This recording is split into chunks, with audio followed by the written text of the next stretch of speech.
What is going on, guys? Inside New York Sports Podcast here, and today we have a new video, and it's about the New York Yankees, not about spring training, actually about what Aaron Judge said about the front office, and boy, did he call out Brian Cashman and Hal Steinbrenner.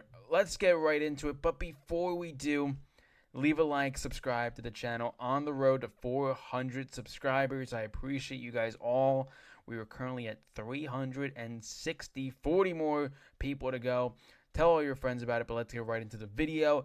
So, Aaron Judge called out the New York Yankees on a recent interview because he felt that the Yankees didn't act like the New York Yankees in the offseason. Typically, we see the New York Yankees get a big-time player, right? Previously, Max Fried. A few seasons ago, Garrett Cole, Carlos Rodon, right? And, obviously re-signing Cody Bellinger, the front office kind of views that as a free agent acquisition and not more of a move that they kind of made, right? And that's the problem, right? Running a team back is a good strategy. I think a lot of teams tend to do it. But I think also they look at it and they say, hey, we made it to the World Series. Of course we're going to run it back because that team had the opportunity to win a World Series. The Yankees got eliminated in the divisional round. The New York Yankees got eliminated in the divisional round.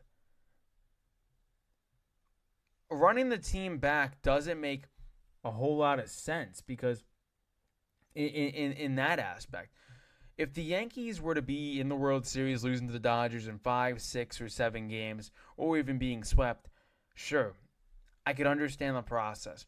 I think it is good to run back some of these players, but I think there's also a thing that we could have maybe made an upgrade, maybe make a trade in the offseason to maybe improve at the shortstop position if they feel that Anthony Volpe, despite coming off a major injury, they can upgrade there.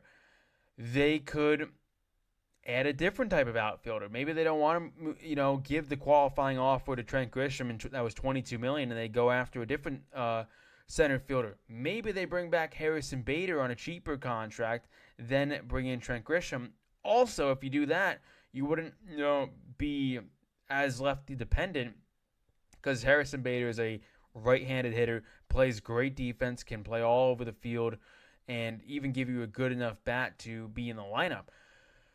That's the issue I have, is I know the offense was top tier in a lot of categories. Slugging, home runs, batting average. They batted, I think, .251 as a team. But you got to give Aaron Judge more help. And I'm very happy that Aaron Judge called out the New York Yankees front office because this team didn't do enough in this offseason. They waited a long time, and Aaron Judge and probably the entire fan base was kind of questioning the direction. Do they even re-sign Cody Bellinger? There was a point in the offseason that they might be moving on from Cody Bellinger and making Spencer Jones or Jason Dominguez that full-time outfielder with Aaron Judge and Trent Grisham. So there was a lot of questions. We didn't really know. We felt maybe they may make a trade for a starting pitcher. That was Ryan Weathers. So they banked on that, which I thought was a pretty solid move. I think he's a pretty good pitcher. And I think he's got a lot of upside as well. But the offense is really where I'm at. And you got to get better hitters, in my opinion. I think Jazz Chisholm is a phenomenal player at second base. I think he's a top 3 second baseman in the MLB. You got Aaron Judge, the best hitter in baseball, I would say. Right? Cody Bellinger had a very elite season last year as well. If Giancarlo Stanton can play a full season or at least give you, I'd say 100 to 120 games, I think you're probably getting a pretty good season out of Big G. But, I think with Ben Rice as well, he's a great player. But I need to see more, right? I need to see maybe a better option at shortstop than Jose Caballero. And that's not a shot at Jose Caballero. I think just he's a good player, but he's not an elite, great player. And I think Jose Caballero could have a very good season. I think when they acquired him, he had a very good season. But there's good players, there's great players, there's elite players, and then there's superstars. The Yankees don't have enough superstars in their lineup, in my opinion. I know they, like I said, going back to the statistics, they were top in a lot of categories. But this team has the opportunity to spend. This team has the opportunity to do more, and they didn't. And I look at this offseason with the Boston Red Sox, the Baltimore Orioles, and the Toronto Blue Jays specifically. They did more than the Yankees, and they tried to attempt to improve their team more, right? The Boston Red Sox knew they had a stud in Garrett Crochet, so they decided to trade for Sonny Gray. They decided to sign Ranger Suarez, right? Brian Bello at the back end of the rotation as well for the Blue Jays, right? They decided to move on for Bo Bichette, but they bring in Kazumura Akamoto to add some contact to the lineup. They add in Dylan Cease as well, and they made a lot of good moves. I feel like the Toronto Blue Jays, and that was a team that didn't really have to do much in the offseason because they made the World Series, and they already were a good team. It was really if they were able to re-sign Bo Bichette, who signed a 3-year, $40 million per season contract with the New York Mets, and he wasn't gonna, pass that up for the AAV. The Baltimore Orioles signed Pete Alonso, who has given the Yankees trouble. I would say their starting rotation, I think, is still filled with a bunch of 2s and 3s, but Trevor Rogers had a good season for them. I think their bullpen with Ryan Helsley closing in games, I think he's a fun addition as well. I think with Gunnar Henderson, Adley Rutschman, Pete Alonso, when Jackson Holliday comes back as well, this could be, a very, very good infield and very good offense as well. So, just some of the other things that I have written down. I mean, they're essentially forming the same team besides Luke Weaver and Devin Williams, who ironically are just right across town with the New York Mets.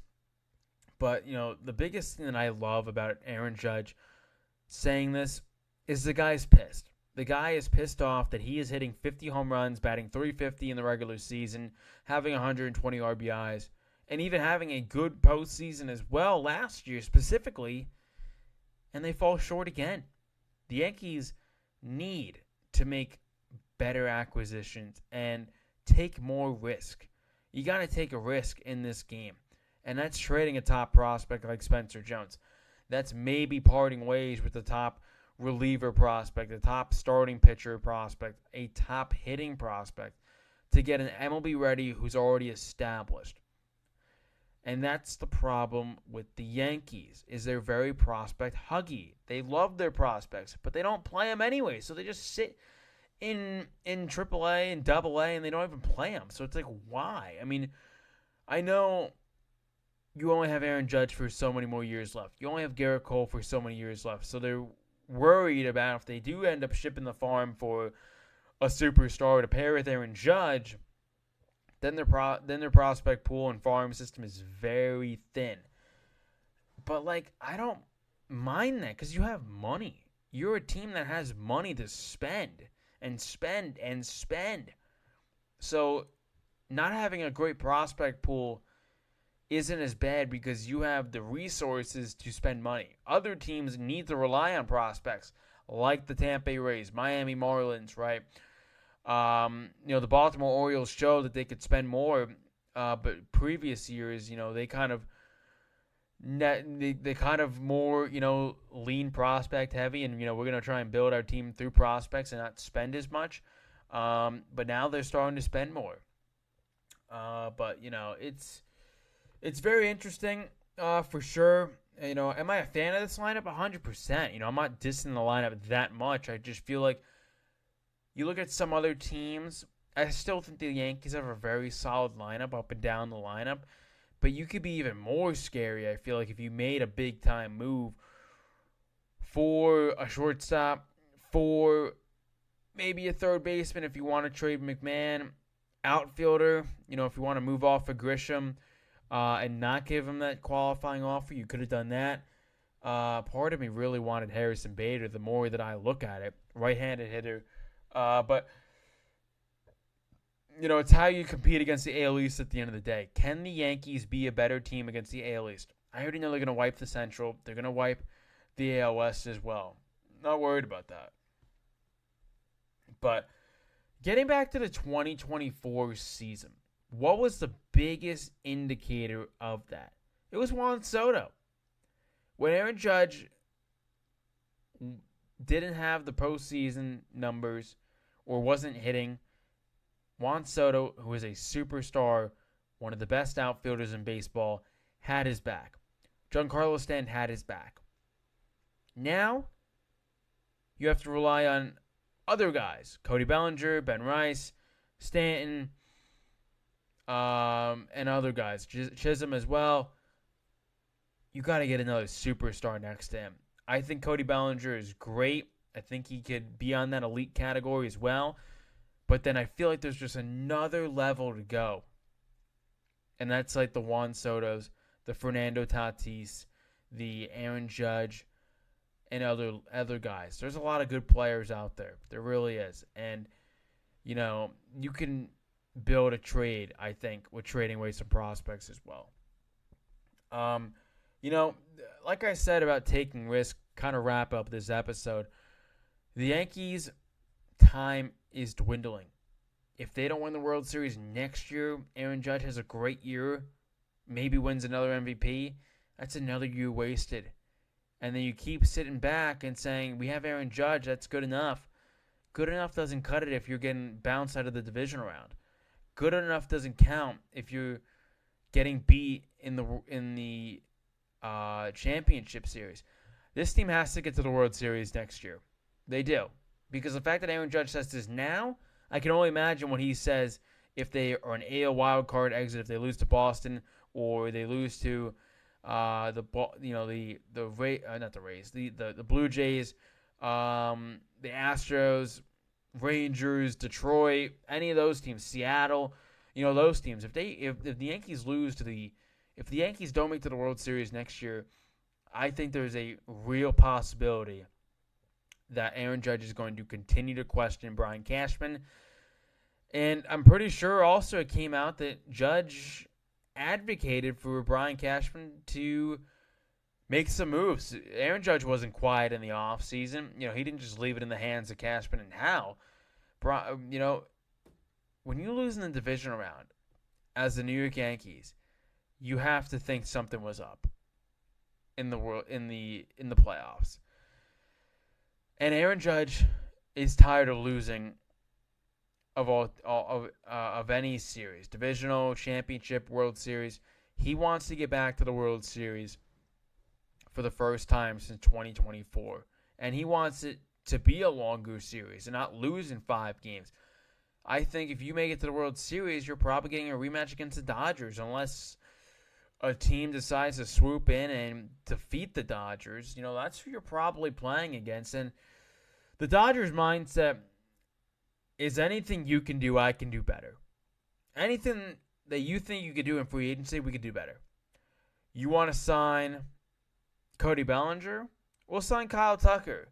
You want to sign Devin Williams? New York Mets? We'll take your closer and sign Edwin Diaz, because we are a winning franchise and players want to come to us not only because LA and the weather is pretty and all that, but we win. The Yankees have to get back to winning and winning consistently and building a better lineup. But anyways, guys, I think that's going to wrap it up. Just to finish out, you're never a team that focuses on developing. You don't have high draft picks ever, and you have the best player on the planet. Go help the man out. But leave a like, subscribe to the channel. I'll see you guys in the next one. Peace out on the road to 400 subscribers.